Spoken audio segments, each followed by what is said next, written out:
Psycho thriller murder analysis. আজ থাকছে গল্পটির পর্ব 8। যে পুষ্প বলতো তার জন্য শ্রাবণের সময় থাকবে না, একটা সময় এসে তারই সময় হয়নি শ্রাবণকে সময় দেওয়ার। এবং যে শ্রাবণ ভাবত সে হয়তো ব্যস্ত হতে পারে, সেই শ্রাবণই পুষ্পের জন্য জমিয়ে রেখেছিল অজস্র সময়। কিন্তু পুষ্প তখন অন্যকে নিয়ে ব্যস্ত, তার সময় নেই তাকে দেওয়া শ্রাবণের সময়গুলো উপভোগ করার।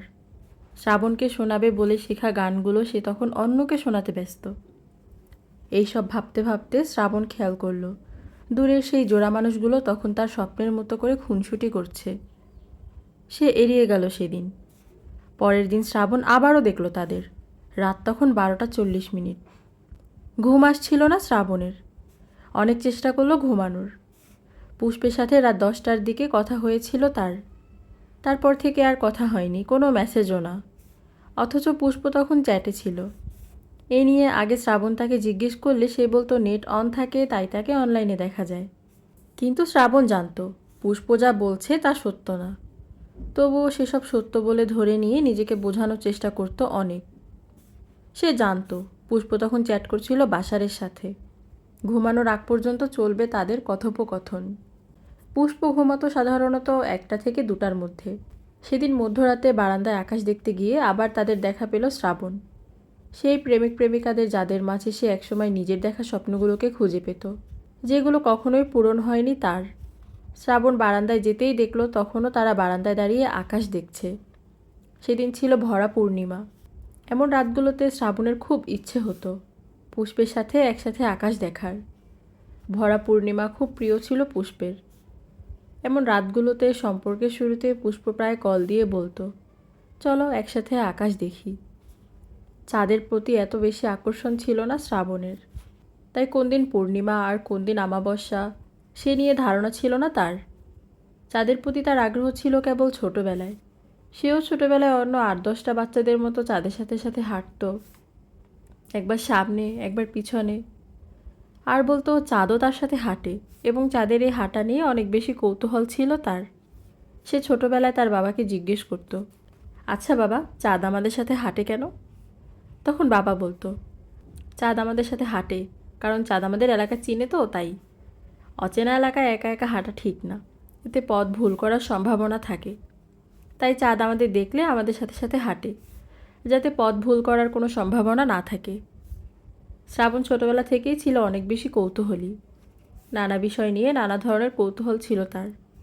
এত কৌতূহল মেটাতে গিয়ে মাঝে মাঝে শিক্ষকদের বকা খেতে হতো তাকে, কারণ কৌতূহল মেটাতে গিয়ে অনেক বেশি প্রশ্ন করতো সে। এতে কিছু শিক্ষক খুশি হতো, আবার কিছু শিক্ষক বিরক্ত হতো। তারাই বেশি বিরক্ত হতো যাদের মূল উদ্দেশ্য হলো কোনো মতে ক্লাসে গিয়ে ক্লাস শেষ করে দেয়া। শুনতে খারাপ দেখলেও বর্তমানে অনেক শিক্ষকই আছেন যারা শিক্ষকতার মতো মহান পেশার বৈশিষ্ট্য নষ্ট করে ফেলেছে। স্বজনপ্রীতি করাই থাকে যাদের মুখ্য উদ্দেশ্য। যেসব ছাত্রছাত্রী তাদের পরিচিত, তাদের কাছে ব্যক্তিগতভাবে পড়ে, কেবল তাদের সাথেই তারা কথা বলে, কেবল তাদের সাথেই তারা আন্তরিকভাবে মিশবে, সাহায্য করবে, বোঝাবে, ভালোভাবে কথা বলবে, ভালো চোখে দেখবে, এমনকি পরীক্ষার খাতায় নাম্বার দেওয়া নিয়েও বৈষম্য করবে, এমন সব বৈশিষ্ট্য দেখা যেত তাদের মধ্যে। শ্রাবণ এই বিষয়টা শিকার হয়েছিল 2-1বার। তবে তার বাবা শিক্ষক হওয়াতে কিছুটা বেঁচে গিয়েছিল সে। চাঁদনি রাত নিয়ে তার উদাসীনতা প্রথম যখন পুষ্প বুঝতে পারে তখন কিছুটা অবাক হয়ে গিয়েছিল সে। সেদিন সে শ্রাবণকে বলল, কি বলো, চাঁদ তোমার ভালো লাগে না? চাঁদ ভালো লাগে না এমন কেউ আছে নাকি? চাঁদ ভালো লাগে না তা কখন বললাম? বলেছি চাঁদ দেখার প্রতি অত বেশি আগ্রহ নেই যে দেখতেই হবে, বাইরে গিয়ে কিংবা বারান্দায় দাঁড়ানো অবস্থায়। ইচ্ছে হলে দেখি, কিন্তু রুমে থাকলে বের হয়ে দেখা হয় না। তুমি ফেসবুকে দেখোনি ছেলেমেয়েরা কত সুন্দর ছবি ভিডিও করে আপলোড দেয়, কত কিছু লেখে, আর তুমি একজন লেখক হয়ে এসব বলছো? কেন, লেখক হলে কি সবার মতো বলতে হবে নাকি? তা না, তবে লেখক হয়ে চাঁদ ভালো লাগে না এটা কেমন জানি। লেখকরা হবে প্রকৃতি প্রেমী। এরা প্রকৃতি দেখবে, মিশবে, ঘুরবে, তবেই না লেখার উৎসাহ পাবে। হ্যাঁ, আমিও প্রকৃতি প্রেমী, প্রকৃতি দেখি, জানার ও বোঝার চেষ্টা করি। তবে সেটা এই প্রকৃতির না, সেটা মানুষের ভিতরকার প্রকৃতি, মনের প্রকৃতি। আমার কাছে বাইরের প্রকৃতি দেখার চেয়েও ভিতরের প্রকৃতি দেখা, শোনা এবং বোঝা অনেক বেশি গুরুত্বপূর্ণ বলে মনে হয়। সবাই চলে একদিকে আর তুমি চলো আরেক দিকে, এটাই তো সুন্দর। সবাই যেদিকে যাবে সেদিকে কেন যেতে হবে? ভিন্ন দিকে আরও ভালো কিছুও তো থাকতে পারে। আচ্ছা বাবা, ভুল হয়েছে, তোমার চাঁদ দেখতে হবে না, তুমি লেখো, মনের প্রকৃতি বুঝো, মনের প্রকৃতিতেই হাঁটো। কথাগুলো ভাবতে ভাবতে অন্যমনস্ক হয়ে গিয়েছিল শ্রাবণ। তারপর ভালো করে খেয়াল করতেই দেখল তারা ধীরে ধীরে ঘনিষ্ঠ হয়ে যাচ্ছে। তারপর ছেলেটি মেয়েটিকে কোলে করে ভিতরে চলে গেল। সেদিনের মতো করে এমন দৃশ্য শ্রাবণ বহুবার দেখতে লাগলো, এবং প্রতিবারই তার অসম্পূর্ণ ইচ্ছাগুলো এবং পুষ্পের পরকীয়ার কথা মনে পড়ে গেল। এতে করে শ্রাবণের যন্ত্রণাগুলো বেড়ে যেতে লাগলো। এমনকি স্বপ্নেও সে পুষ্পের পরকীয়া দেখা শুরু করলো। সে দেখত পুষ্প একটা ছেলের সাথে হাঁটছে। সে পিছন থেকে ডাকছে, কিন্তু পুষ্প শুনছে না, সে কেবল হেঁটেই যাচ্ছে। একদিন শ্রাবণ দূরের বারান্দায় থাকা দম্পতির খোঁজ নেওয়া শুরু করলো। খোঁজ নিয়ে জানতে পারলো তাদের নাম ছিল সোহেল ও তৃষা। সোহেল একটি প্রাইভেট কোম্পানিতে জব করত, আর মেয়েটি তখন পড়াশোনা করছিল অনার্স 3য় বর্ষে। ক্যাম্পাস জীবনে থাকাকালীন দুজনের প্রেম, দুজনে আবার সম্পর্কে আত্মীয়ও হতো। প্রেমের সম্পর্ক বাসায় মেনে নিচ্ছিল না দেখে পালিয়ে বিয়ে করে নেয় তারা। বিয়ের পর চলে তাদের নতুন প্রেম। বিয়ের আগে থেকেও বিয়ের পরের সম্পর্কটা আরও সুন্দর হয়ে ওঠে তাদের। এ শহরে আছে মাস 5 হলো সোহেলের চাকরি হওয়ার সুবাদে এখানে থাকা। তৃষার কলেজটাও অতটা দূরে ছিল না বাসা থেকে। একসাথে দুজন মানিয়ে নিয়েছিল তাদের নিজেদের মতো করে। যে কোনো সম্পর্ক মানিয়ে নিতে পারলে সুন্দর হয়ে ওঠে, তবে খেয়াল রাখতে হবে মানিয়ে নেওয়া কিংবা কম্প্রোমাইজ করার বিষয়টা যেন একপাক্ষিক না হয়। একপাক্ষিক হলে সেটা আর ব্যবহারিক অর্থে কম্প্রোমাইজ থাকে না, সেটা তখন স্যাক্রিফাইস হয়ে যায়। একপাক্ষিক ত্যাগের মন মানসিকতা দিয়ে সম্পর্ক টেকানো যায় না কখনোই। যখনই ত্যাগ করার কোনো কারণ বন্ধ হবে, বেশিরভাগ ক্ষেত্রে সম্পর্কটাও বন্ধ হয়ে যায় তখন। কারণ অপর পাশের মানুষটা তখন ধরেই নেয় অন্য মানুষটা কেবল ত্যাগ করেই যাবে। কিন্তু সমঝোতা হলো ভিন্ন, দ্বিপাক্ষিক বিষয়। এখানে দুজনেই দুজনের ভালোর জন্য কিছু বিষয় একমত হয়ে বৃত্তের কেন্দ্রের মতো এক বিন্দুতে এসে থামবে। আর সেই বিন্দুটির নাম হলো ভালোবাসা, বন্ধন। সোহেল আর তৃষাও তেমনি এক বন্ধনে আবদ্ধ হয়েছিল। শ্রাবণ দুজন সম্পর্কে খোঁজ নিতে নিতে যতবার তাদের বারান্দায় দাঁড়িয়ে থাকতে দেখেছিল, ততবার সে নতুন করে পরিকল্পনা করছিল তার নিজস্ব যন্ত্রণা কমিয়ে নিজেকে সুখী করার। তবে সে যতবার ভেবেছে এই সুন্দর দম্পতিকে বাসায় এনে ভয়ানক কিছু করার, ততবার সে ভেবেছে পুষ্প তার জীবনে ঠিকঠাক মতো থাকলে তাদের আর এমন পরিণতি হতো না। তাদের জন্য এভাবে তার রাত জেগে ভয়ানক কোনো ছক সাজানো লাগতো না। পুষ্প তার পাশে থাকলে সেও এত যন্ত্রণায় ভুগত না। সেদিনের কথা ভাবতে ভাবতে হঠাৎ ভাবনার মাঝে বাধা দেয় পুষ্প। কী ব্যাপার, অনেকক্ষণ হলো ডাকছি, কোনো জবাবই দিচ্ছ না দেখছি। কিছুটা এলোমেলো হয়ে গেল শ্রাবণ। বলল, ও আচ্ছা, খেয়াল করিনি, সরি। তোমাকে সরি বলতে বলেছি এখন? না না, তা বলনি, কিন্তু আচ্ছা হয়েছে, আর কিন্তু কিন্তু করতে হবে না। কি খাবে আজ? রান্না বসাবো। শ্রাবণের মাথায় তখনও সোহেল তৃষা, অন্য কিছুতে তেমন একটা খেয়াল নেই তার। তোমার পছন্দ মতো যে কোনো একটা রান্না করলেই হবে। সবসময় তো আমার পছন্দ মতো করলাম, আজ থেকে তোমার পছন্দ মতো হবে। কিছুটা ভেবে শ্রাবণ বলল, সিমের বিচি দিয়ে মাছ, করলা ভাজি আর তোমার প্রিয় যে কোনো একটা আইটেম রান্না করো। সিমের বিচি তোমার প্রিয়, আগে বলনি তো কখনো। আগের শব্দটা শুনতেই শ্রাবণের সামনে ভেসে উঠল পুষ্পের অতীতের কথা। কোনো বিষয় নিয়ে আমাদের কোনো খারাপ অভিজ্ঞতা হওয়ার পর উক্ত বিষয় নিয়ে কোনো কিছু যতবারই কিছু মনে পড়ে, তখন সবার আগে আমাদের মাথায় আসে খারাপ অভিজ্ঞতাগুলো। আগের শব্দটা আসতেই পুষ্পের সাথে জড়িয়ে থাকা আগের স্মৃতিও মাথায় আসতে থাকলো শ্রাবণের। তাই সে চাইতো অতীতকে এড়িয়ে যেতে, কিন্তু সে অতীতকে যত এড়িয়ে যেতে চাইতো তত বেশি মনে পড়তো তার। কি ব্যাপার, চুপ করে আছো কেন? পুষ্পের কথায় আবার ভাবনা থেকে ফিরে এলো শ্রাবণ। কই না তো। নতুন কোনো গল্প নিয়ে ভাবছো? না তো। আপাতত লেখালেখি নেই, নিজেকে গুছিয়ে নিচ্ছি আর একটু, তারপর একেবারে বই বের করব সামনে। সত্যি? অবশেষে বই বের করবা তাহলে? হ্যাঁ করব, উপন্যাস দিয়েই শুরু করব। কেন, ছোট গল্প লিখবে না আর? লিখব, তবে বই প্রকাশের যাত্রাটি শুরু করব উপন্যাস দিয়ে। কোন বিষয়ের উপর লিখবা? প্রেম, পরকীয়া, পারিবারিক কলহ, সন্তানদের ওপর সেসবের প্রভাব। পরকীয়া শব্দটি শুনে নিজের কাছে নিজেকে ছোট মনে হলো পুষ্পের। যদিও শ্রাবণ ইচ্ছে করে বলেনি বা তাকে খোঁচা মারার জন্যও বলেনি, তবুও নিজের কাছে একটা খারাপ লাগা তৈরি হলো। তারপর তাড়াহুড়ো করে দেখিয়ে বলল, আচ্ছা আমি যাই, দেরি হয়ে যাচ্ছে। আচ্ছা যাও। পুষ্প যেতেই শ্রাবণ বুঝতে পারল পুষ্পের খারাপ লাগার বিষয়টি। সে চায়নি এমন কিছু ইঙ্গিত করতে, তবু সে পুষ্পকে ছোট করতে চাইতো না। সে চাইতো না পুষ্প অপরাধ বোধে ভুগুক। শ্রাবণ মনে করে কেউ যখন নিজেকে শোধরাতে চায়, নিজের ভুল বুঝতে পারে, তখন বাকিদের উচিত তাকে সুযোগ দেওয়া তার ভুল শোধরাতে, সাহস দেওয়া উচিত। এতটুকু সে পেতেই পারে, তাকে নতুন করে নতুনভাবে ভুল থেকে বেরিয়ে আসতে সাহায্য করা উচিত।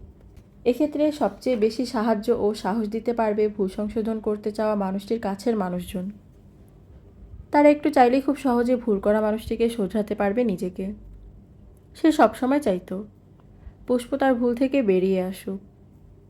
তাই যখন পুষ্প তার ভুল থেকে বেরিয়ে আসলো, তখন শ্রাবণ তার পুরোটা দিয়ে পুষ্পকে আগলে রাখতে চাইল, সাহস জোগাতে চাইল। পুষ্পের হঠাৎ খারাপ লাগাতে কিছুটা অপরাধী ভাবা শুরু করলো সে নিজেকে। তাই সে ভাবল পুষ্পকে সরি বলা উচিত। সে রান্নাঘরে গিয়ে দেখে পুষ্প নূপুরের সাথে কথা বলছে। পুষ্প যখন বাসারের সাথে কিংবা বিয়ের আগে অন্যদের সাথে কথা বলতো, তখন নূপুরের সাথে অনেক কম কথা বলতো। কারণ নূপুর তার অনেকের সাথে কথা বলা কিংবা বিয়ের আগে অন্য কারোর সাথে কথা বলা তেমন একটা ভালো চোখে দেখতো না। নূপুর প্রথম প্রথম নিষেধ করতো পুষ্পকে, কিন্তু পুষ্প নূপুরের কথায় কান দিত না একটুও। এ কারণে পুষ্পের পাশাপাশি পুষ্পের সাথে কথা বলা মানুষগুলোকেও ভালো মনে করতো না সে। শ্রাবণকে তার কাছে অন্য ছেলেদের মতো মনে হলো, তাই সে প্রথম প্রথম শ্রাবণকেও সহ্য করতো না। সে কেবল তার কাজিনকে ভালো জানতো। কিন্তু যখন ধীরে ধীরে শ্রাবণ সম্পর্কে জানলো, বুঝলো, তখন শ্রাবণের জন্য অনেক আফসোস হতে লাগলো তার, বিশেষ করে বিয়ের পরের সময়ের জন্য। তখন শ্রাবণের প্রতি তার খারাপ লাগাটা কমে গেল একদম। বিয়ের সময় সে ভেবেছিল পুষ্প সব ছেড়ে নতুন জীবনে যাবে, কিন্তু যখন সে দেখল পুষ্প তখনও একই কাজ করে যাচ্ছে, তখন বোন হিসেবে পুষ্পের প্রতি তার কিছুটা ঘৃণা হওয়া শুরু করলো এবং শ্রাবণের জন্য আফসোস। বোনের প্রতি বিরূপ ধারণা থেকে কথাও বলতো কম। 4-5 দিনে একবার কিংবা দুবার, তাও প্রয়োজন হলে, কিংবা পুষ্পের বাবা কল দিতে বললে তখন।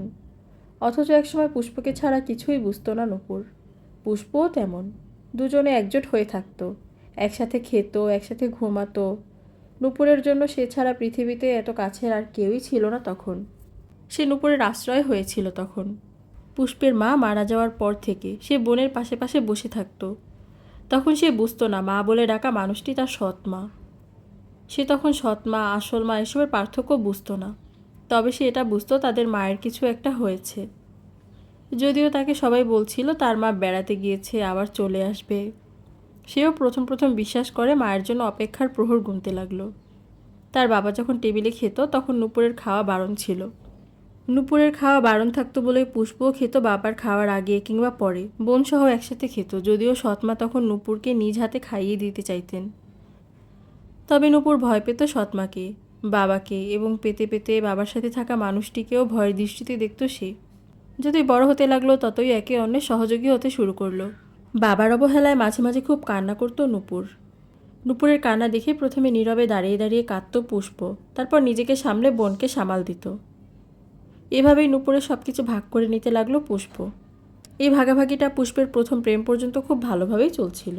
কিন্তু প্রেমে পড়ে পুষ্প হারিয়ে যায় অন্যের মাঝে। প্রথম প্রেমে পড়ে মানুষ সফল, ব্যর্থ যাই হোক না কেন, সে তখন আর নিজের মাঝে থাকে না। সফল হলে সে হারিয়ে যায় তার সাথে থাকা মানুষটির মায়ায়, আর ব্যর্থ হলে হারিয়ে যায় একাকিত্বের মাঝে।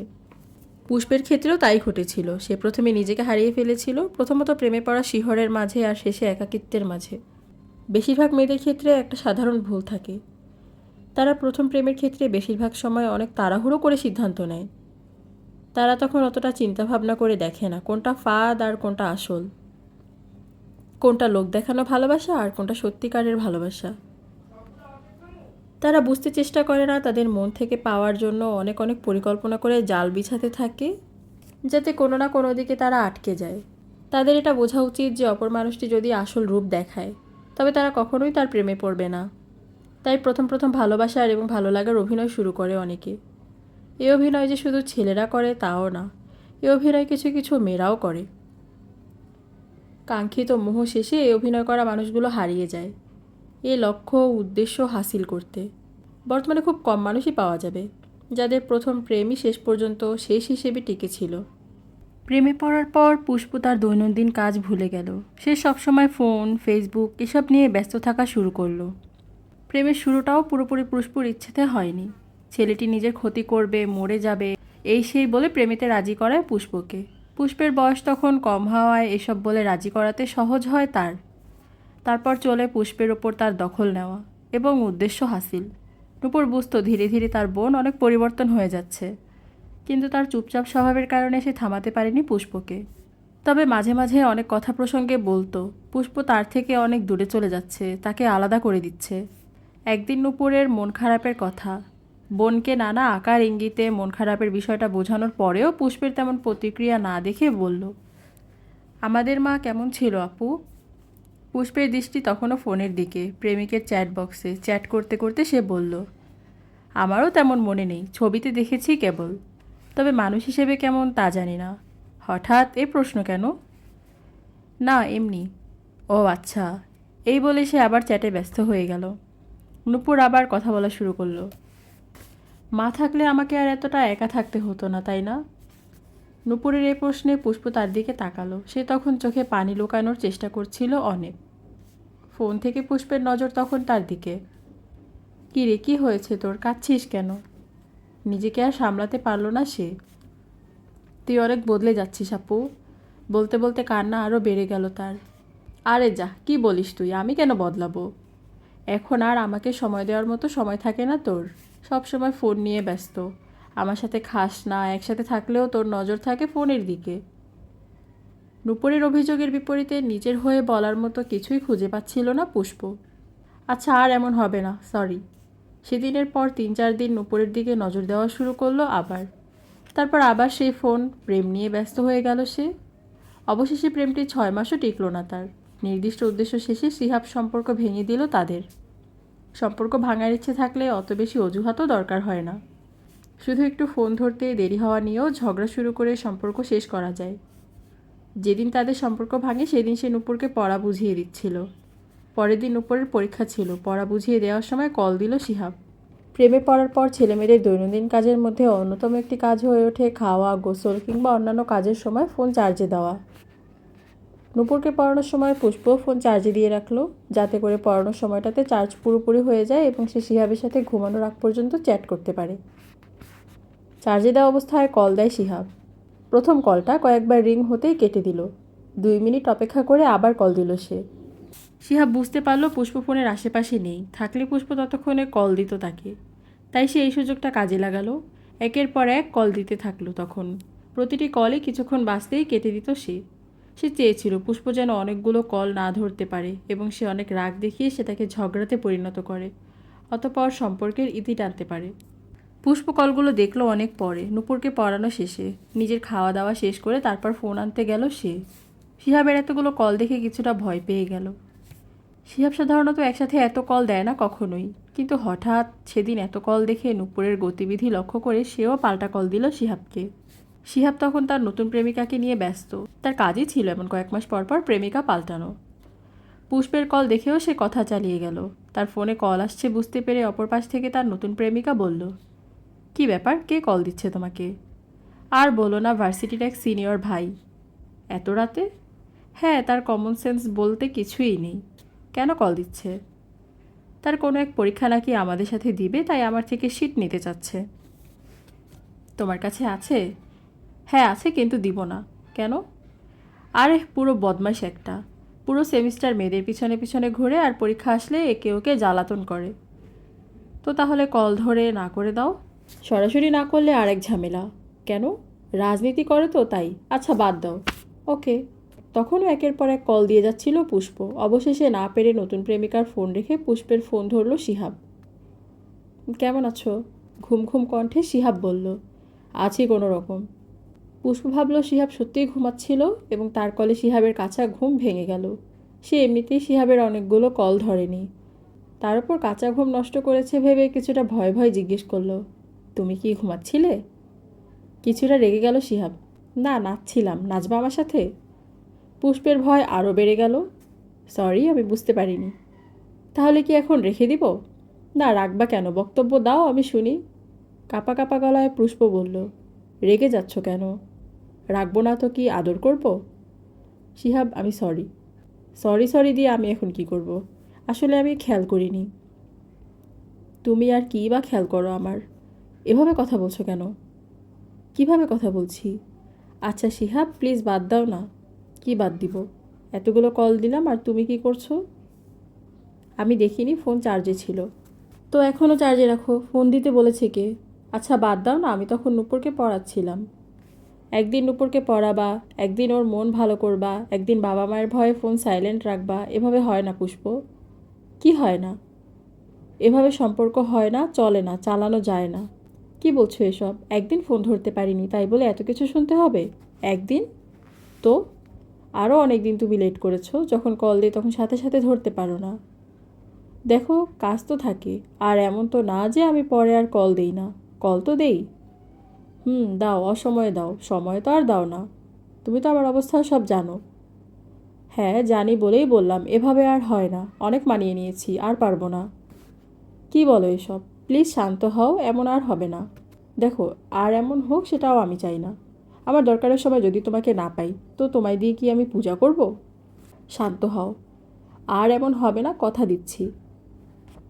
দেখো পুষ্প, আমি খুব শান্ত হয়েই বলছি, আমার পক্ষে আর সম্ভব না এভাবে। আমরা বরং বন্ধু হয়েই থাকি। তোমার যখন মন খারাপ হবে বা খারাপ লাগবে আমাকে কল দিও, আমি তোমার পাশে আছি।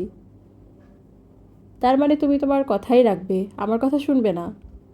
না, আমি আর কিছু শুনতেও চাই না, রাখি এখন। প্লিজ এভাবে আমাকে একা করে দিও না। তুমি যা বলতে আমি তো সব করতাম, সব শুনতাম, ভবিষ্যতেও শুনবো। প্লিজ এভাবে আমাকে একা করে দিও না।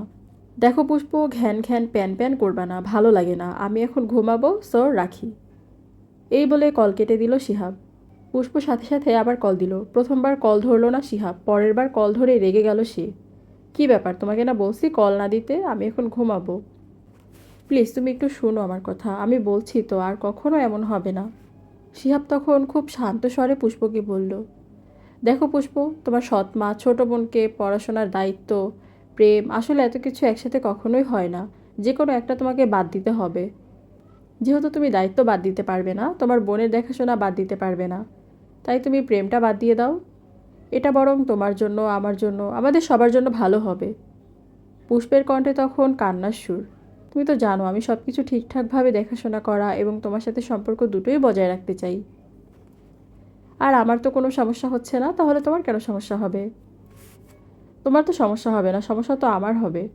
আমি যখন চাই তখন তোমাকে পাই না। আমি যখন কল দিই তুমি তখন ব্যস্ত থাকো নানা কাজে। সময়ের কাজ যদি সময় না পাই তবে তোমাকে অসময়ে আমার লাগবে না। আর এভাবে সম্পর্ক হয় না। তোমাকে তো আমি সব বুঝিয়ে বললাম, তাহলে এতবার কেন বলছো যে সম্পর্ক হয় না? সম্পর্ক না হলে এতদিন কিভাবে হলো?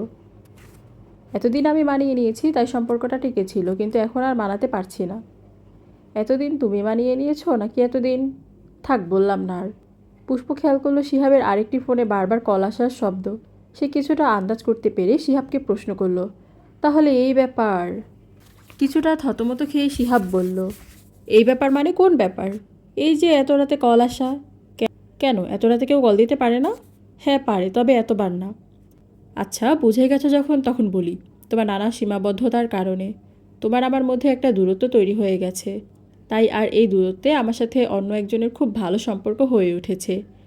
তাই আশা করি তুমি বিষয়টা বুঝবে। এখানে বোঝাবুঝির কিছু নাই, তুমি আমাকে ঠকাচ্ছ।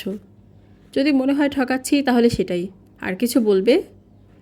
নিজের রাগকে শান্ত করে পুষ্প আবার কাঁদো কাঁদো গলায় বলল, প্লিজ বুঝতে চেষ্টা করো, এই মুহূর্তে সম্পর্কটা নষ্ট করো না, তাহলে আমি খুব একা হয়ে যাব। দেখো, এখানে আমার আর কিছুই করার নেই। আমি অনেক চেষ্টা করছি সম্পর্কটা টিকিয়ে রাখার, কিন্তু কোনোভাবেই আর হচ্ছে না।